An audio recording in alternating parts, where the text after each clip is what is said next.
एक माँ ने क्यों किया अपने ही बेटा से विवाह, अद्भुत कहानी। जय श्री कृष्ण मित्रों, द डिवाइन शास्त्र में एक बार पुनः आप लोगों का स्वागत है। आज की वीडियो में जो हम कहानी सुनाने के लिए जा रहे हैं, ये कहानी बहुत ही अद्भुत कहानी है। इस कहानी में आप जानेंगे कि एक माँ ने बेटा के साथ विवाह किया था। वो कौन माँ थी जिसने अपने पुत्र के साथ विवाह किया, और ऐसा उस माँ के साथ क्यों हुआ जो माँ ने अपने बेटे के साथ ऐसा किया। मित्रों, ये कहानी बहुत ही अद्भुत रहस्यमय कहानी है। आइए मित्रों जानते हैं इस कहानी में माँ बेटे के विवाह के बारे में।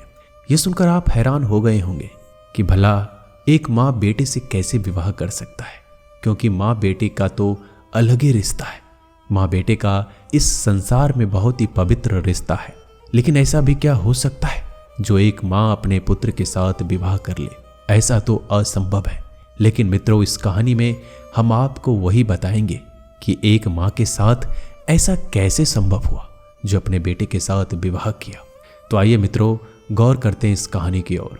बस आपसे निवेदन है कि हमारी वीडियो की समाप्ति होने तक आप इस चैनल पर बने रहें, और यदि आपने हमारा चैनल अभी तक सब्सक्राइब नहीं किया है तो आपसे अनुरोध करता हूँ, निवेदन करता हूँ, हमारे चैनल को सब्सक्राइब कर लीजिए और बेल आइकन को भी जरूर दबा दीजिए, क्योंकि मित्रों आपका एक सब्सक्राइब हमारे लिए बहुत महत्वपूर्ण है।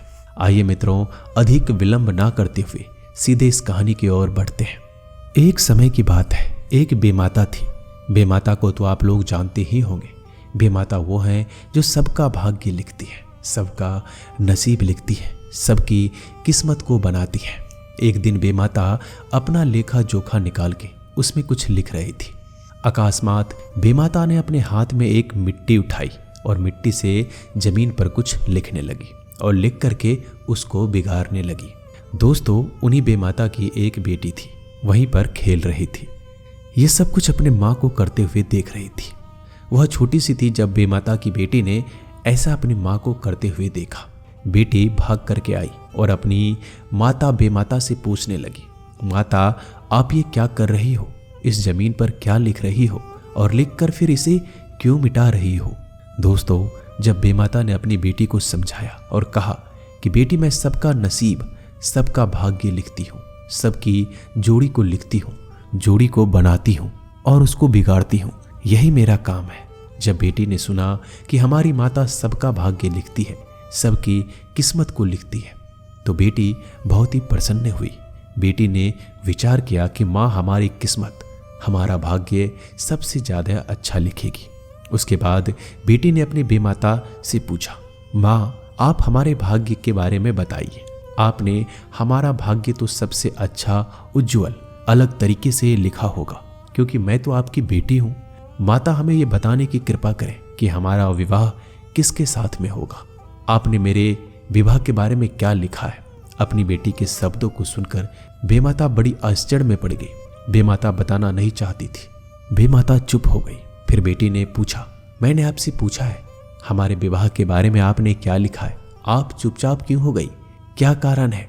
बेमाता ने तब कहा, बेटी अभी नहीं, जब तुम 18 साल की अवस्था में, यानी नौजवान अवस्था में जब पहुंच जाओगे तब हमसे पूछना, तब मैं तुमको जरूर बताऊंगी कि तुम्हारा विवाह किससे होगा।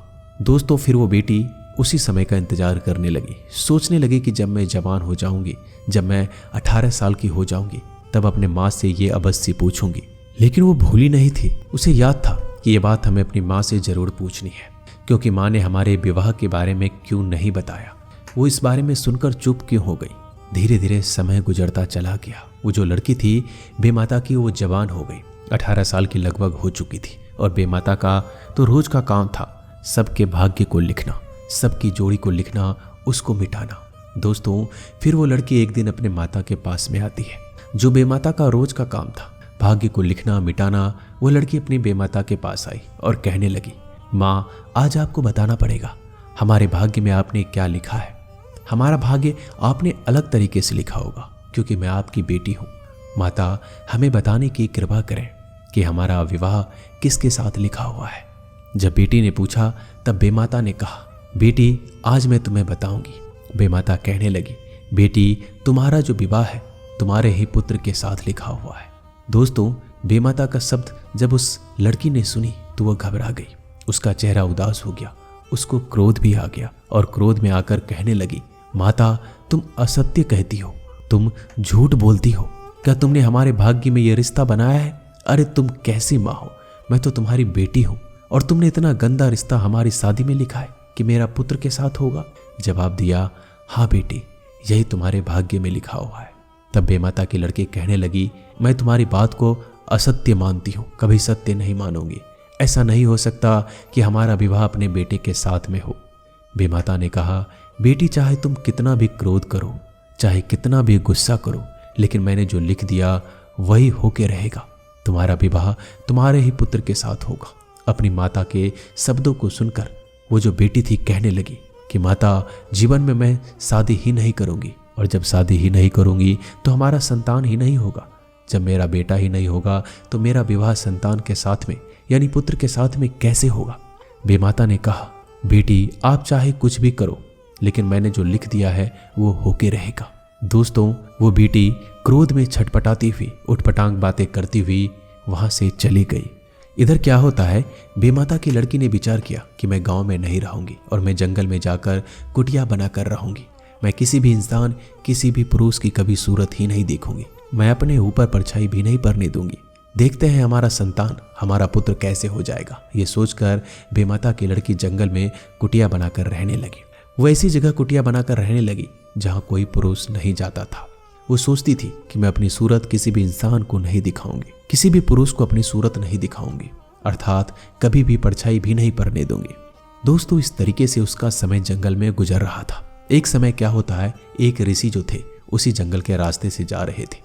उसको भयानक प्यास लगी हुई थी और भूख भी लगी थी। प्यास की वजह से ऋषि बहुत व्याकुल हो रहे थे। उन्हें उसी जंगल में वो कुटिया दिखाई दी। वह ऋषि उस कुटिया के पास में पहुंचते हैं। उसने सोचा कि इसमें जरूर कोई रहता होगा जिसके सहारे हमको पानी मिल जाएगा, हमें भोजन भी मिल जाएगा, हमारी भूख शांत हो जाएगी, मेरी प्यास भी शांत हो जाएगी।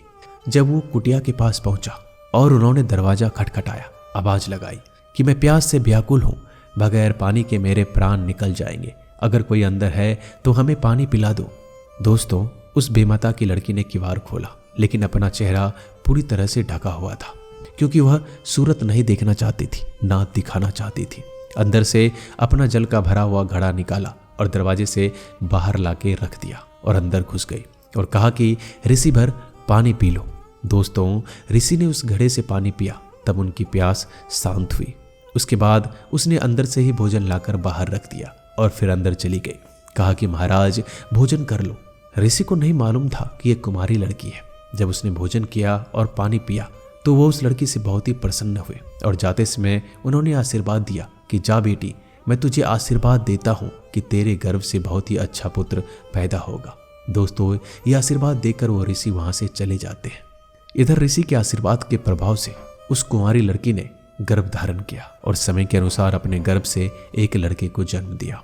जब उसने लड़के को देखा तो विचार करने लगी कि कहीं बेमाता की बात सत्य ना हो जाए। उसने सोचा, इस लड़के को नहीं रखूंगी, इस लड़के को खत्म कर दूंगी। अब दोस्तों, आप सोच रहे होंगे कि बिना बीज के पौधा कैसे उग सकता है। तो दोस्तों, मैं आपको एक बात बताना चाहता हूं, क्योंकि सृष्टि जो होती है वो दो प्रकार की होती है, एक अमैथुन सृष्टि, एक मैथुन सृष्टि। अमैथुन सृष्टि जो होती है वो आशीर्वाद से होती है। अमैथुन सृष्टि से यानी आशीर्वाद से ही संतान पैदा होता है, और मैथुन सृष्टि से पति पत्नी में मैथुन क्रिया होती है, तब संतान होता है। क्योंकि महाभारत में पांडव और धृतराष्ट्र और विदुर हुए थे, ये भी अमैथुन सृष्टि के द्वारा हुए थे। तो दोस्तों, अमैथुन और मैथुन सृष्टि ये दो प्रकार की होती है। तो दोस्तों, आशीर्वाद के द्वारा उस लड़की से जो संतान हुई थी, जो लड़का पैदा हुआ था, उसने विचार किया मैं इसको नहीं रखूंगी, इसको मार दूंगी। उसने एक कपड़े में लपेटकर उस बच्चे को मारने के लिए अपने कुटिया से बाहर चल दी। एक गांव के पास में पहुंची।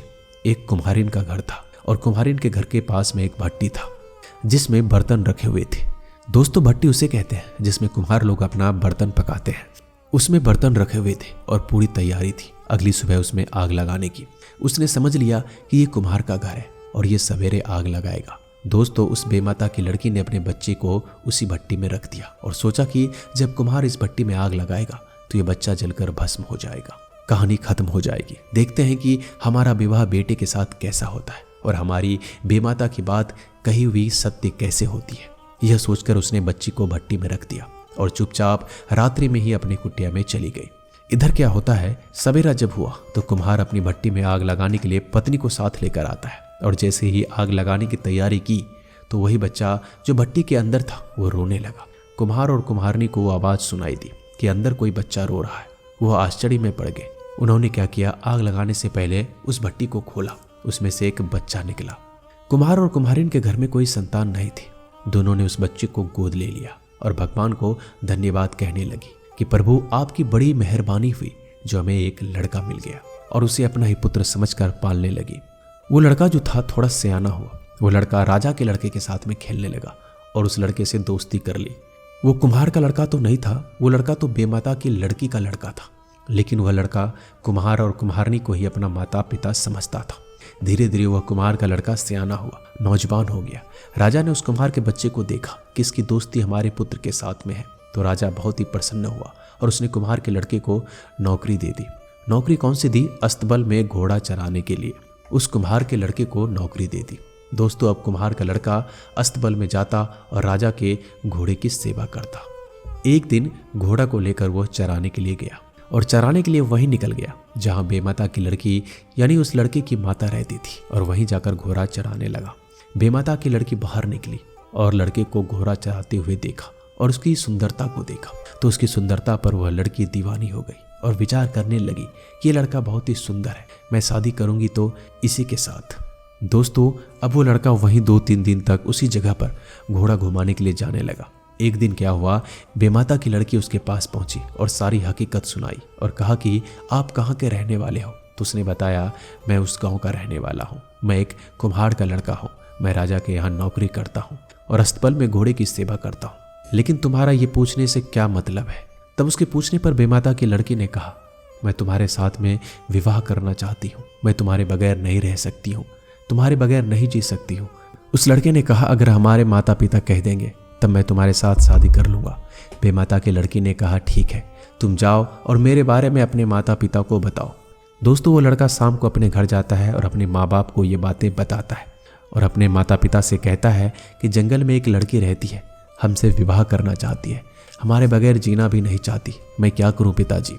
कुम्हार ने अपने बच्चे के ये शब्द सुने तो वह कुम्हार राजा के पास में पहुंचा और सारी बात बताई कि जंगल में कोई लड़की रहती है और मेरे लड़के पर दीवानी है, विवाह करना चाहती है, महाराज मैं क्या करूं। राजा ने जवाब दिया, ठीक है, चलो जंगल में चलते हैं। दोनों लोग लड़की को देख कर आते हैं कि लड़की कितनी सुंदर है। राजा और वह कुम्हार जंगल में पहुंचे। वह बेमाता की लड़की कुटिया बना के रहती थी और बाहर बैठी हुई थी। राजा ने जाकर पूछा, क्या आप कुम्हार के लड़के से विवाह करना चाहती हैं? जवाब दिया, जी महाराज, मैं इसके बगैर नहीं रह सकती हूँ। दोस्तों, इतने शब्द सुनने के बाद राजा ने कहा, ठीक है, जब तुम्हारी ये राय है, तुम इसके बगैर नहीं रह सकती, तो ठीक है, मैं तुम्हारा और इस लड़के का विवाह करवा देता हूँ। ये बात कहकर राजा और कुम्हार अपने घर आ जाते हैं और विवाह की तैयारियां होती है। राजा ने बेमाता की लड़की का विवाह उस कुम्हार के लड़के के साथ करवा दिया। दोस्तों, उस लड़की का विवाह अपने ही बेटे के साथ हो जाता है और बेमाता की बेटी जब ससुराल यानी कुम्हार के घर पहुंची तो इधर सुहाग रात की तैयारियां चल रही थी। इधर दोस्तों, जब रात्रि होती है तो कुम्हार का लड़का अपनी पत्नी के पास पहुंचता है और बेमाता की लड़की ने उसके बारे में जानना चाहा कि आप कितने उम्र के हो चुके हो, आपकी आयु कितनी है। उसके बाद बेटे ने जवाब दिया, मेरी आयु तो मुझे मालूम नहीं है, लेकिन मेरी आयु हमारी माता को मालूम है। दोस्तों, ऐसा उस बेमाता की लड़की ने क्यों पूछा? जब वो कुम्हार का लड़का उसके नजदीक गया तो उसे कुछ अजीब सा महसूस हुआ, इसलिए उस लड़के से पूछा, लेकिन लड़के ने मना कर दिया। तब बेमाता की लड़की ने अपनी सासू माँ को बुलाया और कहा कि माता, मैं इनकी आयु के बारे में जानना चाहती हूँ कि ये कितने वर्ष के हो चुके हैं। तब उस कुम्हारिन ने बताया, देखिए बहू, हमें तो इसकी आयु के बारे में कोई जानकारी नहीं है क्योंकि ये हमारा लड़का नहीं है। बेमाता की लड़की ने पूछा, आपका लड़का नहीं है? जवाब दिया, हाँ बेटी। तो उसने पूछा, फिर ये लड़का किसका है, आपको कहाँ से मिला? तब कुम्हारिन ने कहा, कुछ समय पहले की बात है, हमारे यहाँ भट्टी में कुछ समय पहले पता नहीं कौन इस बच्ची को लपेट कर हमारे यहाँ रख दिया था। जब मैं भट्टी में आग लगाने के लिए गई तो इस बच्चे की रोने की आवाज़ आ रही थी। तब मैंने इसे उस भट्टी से निकाल लिया और मैंने इसका पालन पोषण किया। अब मुझे नहीं मालूम कि कौन सी माँ ऐसा करके गई है। दोस्तों, जब बेमाता की लड़की ने यह सुना, उसे और पूछने की चेष्टा बढ़ने लगी और धीरे धीरे अंदर से घबराने लगी। उसने अपने सासू माँ से पूछा, कौन ऐसी माँ थी जो अपने बेटे को भट्टी में रख कर गई थी? कृपया वो कपड़ा आप मुझे दिखा सकती है? दोस्तों उसकी सासू माँ वही कपड़ा लेकर आई जिसमें उसने उस बच्चे को लेकर आई थी, और जैसे ही बहू के सामने लाकर दिखाया और बहू ने जैसे ही उस कपड़े को देखा तो उसके पैरों तले जमीन खिसक गई। दोस्तों वो समझ गई थी ये हमारा ही बेटा है, और उसने जब ये देखा तो उसके होश उड़ गए। शर्म की वजह से वह घर से भागती है और जहां कुम्हारिन का भट्टी जल रहा था उसमें जाकर कूद गई और उसने अपने आप को खत्म कर दिया। दोस्तों भगवान की कृपा ऐसी ही होती है, जहां अनर्थ होने वाला होता है, जहां घोर पाप होने वाला होता है, भगवान किसी न किसी बहाने से बचा देता है। अगर भगवान आज नहीं बचाता तो उन लोगों का रिश्ता पति पत्नी का हो चुका होता, क्योंकि वो माँ बेटे थे। अगर वो रात गुजर जाती तो अनर्थ हो जाता, इसलिए भगवान ने वो भयानक अनर्थ होने से, भयानक पाप होने से बचा दिया। माँ बेटे के पवित्र रिश्ते में जो अनजाने में हुआ वो अनजाने में हुआ था, लेकिन उस माँ ने शर्मिंदगी की वजह से अपनी हत्या कर ली।